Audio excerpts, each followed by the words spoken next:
Te whaatalo whaatol whaapoponga o tala whau mai le siu whonga le lau mua mole nei tai au. Na whaalia le pale mia Christopher Luxon o se tala fia tele pe awhai ua maua se malilianga whaatawa inga le vao le United States masaina peitai o le ailo lava I se taimi po le asetu langa o iei ni usila maisi atunu o le lalolangi I lea malilianga na Sāmoa President Donald Trump wa mai a se malilianga masaina ina uatua na ia yaso ilua ni tala noanga na whaielo ne tona na talia fia Luxon lea tala peitai e fia vaai ini au ili ilinga e yelo na mana ia tala noa ina lea mata upu ma Presidente Xi Jinping o saina I le isia na malanga e ui lava I le tūlanga le mautino o iei whewhatawa inga aina Sāmoa Luxon o lo solonga le leipea o loa awina ato New Zealand I le United States. Ua whaaliei ni whaamaunga fau e whaapea e whaaselau 20 miliona tala na whaaluina e ni lala autua le malo. I kone sale, manisi tangata na whaakone karate titono se pili o te iwa masina e o mai I a mati na pa utu pe whaalu ile na o le whaate sima le 5% o le pili au whaio titongi o tangata whaingaluenga mai matangaluenga autu e tolus fulvalu na whaalia le komisio au onanga le malo o se fua pito sili leo na mawalalo talu mayo na amataina le fitu tausanga o tuanai. Na pa utu pe whaalu al matangaluenga o pisinisi whaafotunga o mai fau mga aluenga po o le MP mai se tūlanga mawalunga sa iei nei tausanga o tuanai ile na o le 2 miliona tala o le matangaluenga le atina enga o anga whasotai e tolus fultasi miliona tala e ui onisi o matangaluenga pitu tetele le malo o lo o au fia ilala pitu tetele tupe whaalu ilea piliota e o mai a mati lua awhelua 5. Na vawe tapuni lea onga mawalunga manurewa I au kilani o nol whaawau peona lea o onga o whaia onga I se whaalinga I lunga o penga o sota inga na whaalia lea onga mawalunga manurewa o le lea o onga o whaia onga malwha I titia o avanoa o whaia onga I suitulanga atu iai po o relievers na le mawhaiona whaawau vasenga mo tamaiti uma ma whaatu uai tamaiti le lua lea o auli I se whaamatalanga lipo lea onga Pete Jones I le New Zealand Herald I lua vaia so whianga I pia lea onga matulanga ingata ilele lava o whaia onga.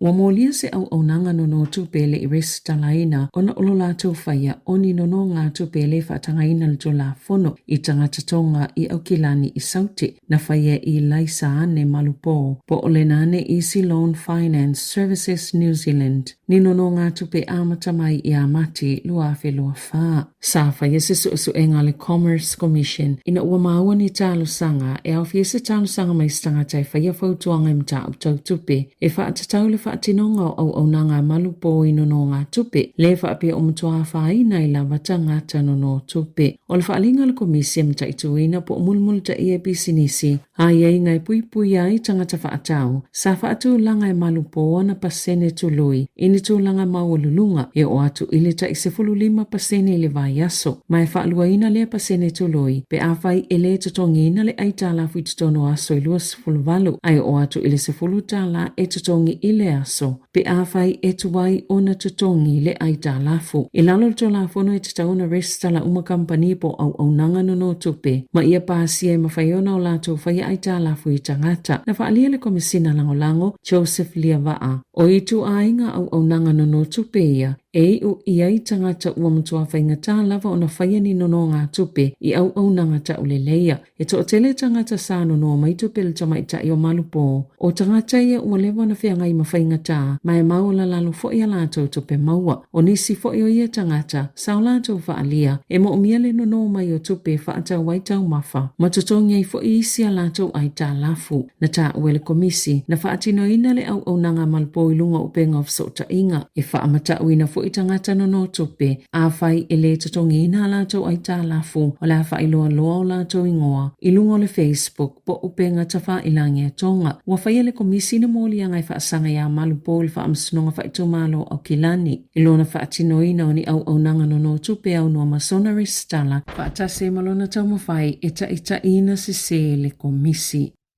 E se fulu ono ni kulimi e taatelo na whaongai na mai lau whaingai lua se fulu o kulimi e ni neile pa omole pui ngā mai ave o le la Sāmoa e le au siale tūlanga i tatau o na iai pe o na iu iai se su e ngā fōu na su e na se whaala potopotonga Australia mo tangata whaatau ni sunscreen so le SPF e whaongai na a inga e au fie le tele o kulimi o lo o mawai New Zealand e ui o le tele lava o ia kulimi o lo o mawalunga lava le puipuinga o le SPF peitai e tasi se kulimi o le ultraviolet lens screen SPF 50+ mattifying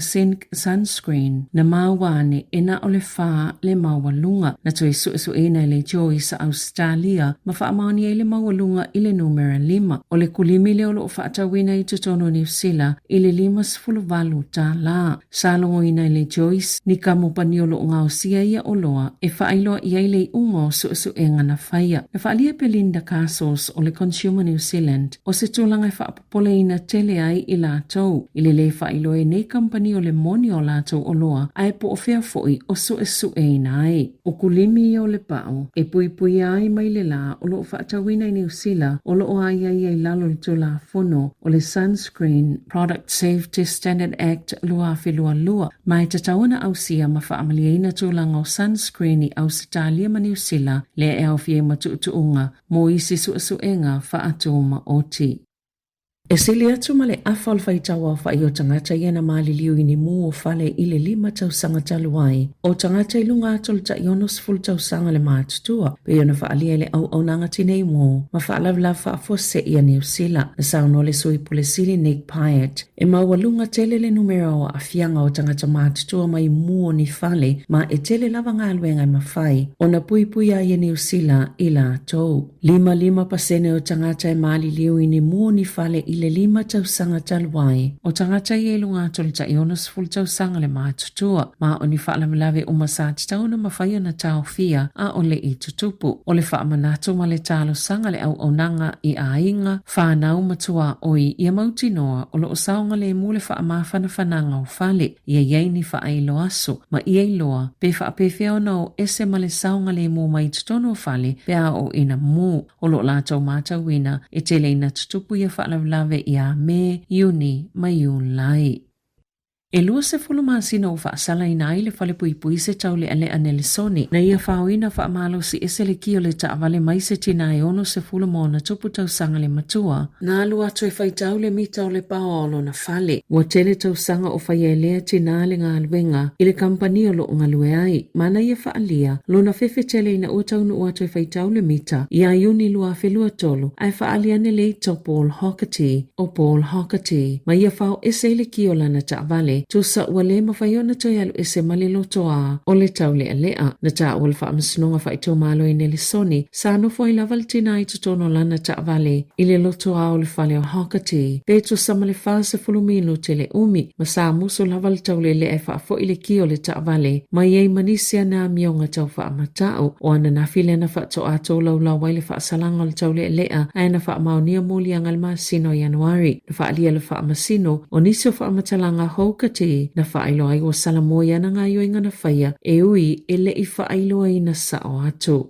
I whafo atu New Zealand, wale ipotia e na ole to otasi le tangata na whaasawina mai le pāse se to olua se lau whaase fululua a se waalele le Air India le na pa uini na I minute talo na tu wa e se atu malamalai waalele o Ahmedabad whaamoe molo ne tona le poa na pōta I New Zealand na li ipotia na pa ule waalele ilungo ni whale no nofotu mawai ni au whaingalwe ngai whale mai ma maali liwa I manisi fo I tangata mai le whale. O le taimi nei ua to olua se lau ono se fulu tangata maali liu e to sai mali poti. Ai ina uatua na ine na I tō la talo na tupulu whaalavelave ma ua mai a whoi ona whaisa saunua ngā leo e whaapea. E fōlinga mai e leise tangata na whaasahoina. Ai wa e alo se tauli a lea ua savali ese mai le mea o tupoi le whaalavelave ma o se tūlanga na whainga tātele o na tali tonuina. Na whaamaonia le whailau tusi o le matanga luenga o soifua maloloina e to atasi le tangata na whaasahoina lo na soifua mai le whaalavelave. Ma na tā ua fo inisi li poti a lau whaasalalau te tonu lava o ine tia i le tai ao na leila.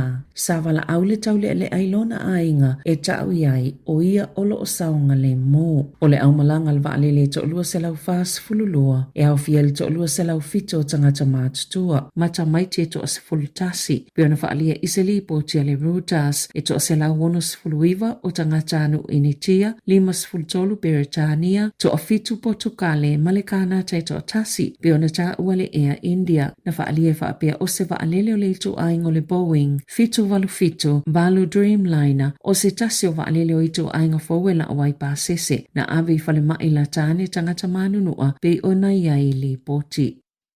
Ita alonga, e le to tele tangata o mate e ye savano le Brumbies e le filo inga male Chiefs il pola stona e peita ai e le ito tele fo ina manatu e ye savano le Blues e le taalonga le vaya stalwai e mausa li le talito nunga le vaya onga le Brumbies Stephen Larkham wan nofo sauni awa Australia fa ate i le taamilusanga le taalonga pa uma nofo na sauno Larkham e ye ni taalonga tele na taaloi i le malayo le afayel taalonga male Chiefs mai le imanu malo ai e sa ye toma natu lava i le taalonga tau whao le Blues ma le Chiefs ma o le sona mo i lātou ia matua ta alo ma losi lava i lea taalonga. Tala fawia mai le si ufonga le lau mua mo le nei vaenga o le tai ao.